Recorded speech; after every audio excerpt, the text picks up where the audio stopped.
For convergence and wondered, why do I have to write down the function is continuous, positive, and decreasing every single time?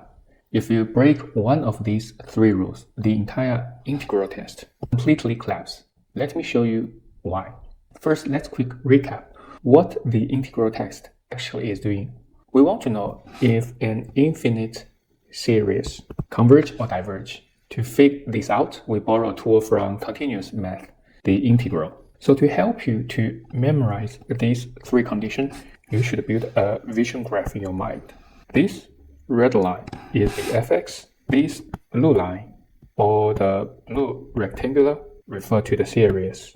Each of these rectangular has a width of 1, and this blue line refer to the integral. Based on this vision graph, we can see that fx is a continuous, positive, and decreasing function. Then our series and the integral have the same convergence and divergence. You may still understand why there is three conditions. If the function is not continuous, it can hide infinite area between the integers. Let's look at this counterexample. Let's say fx is equal to this one. So our series only look at the whole number that we would see as -1 squared, and we know these converge. But for the integral fx dx, we know there is an asymptote at x equal to 1, so it diverges. Then y must be positive. Let's take this example, fx equal to sine pi x.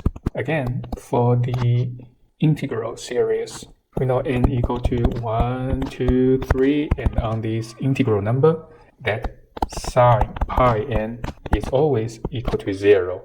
And we add them up, it is still 0.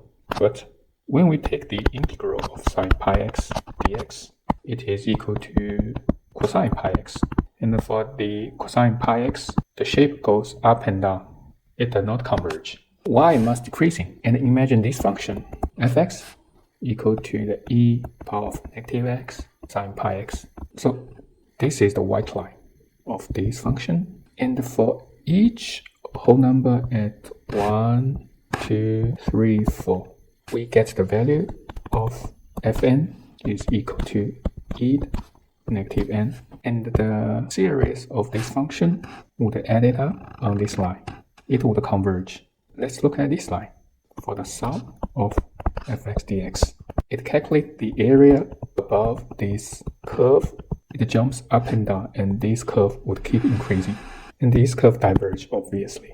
So the next time you see the integral test, remember the geometry. Remember this geometry.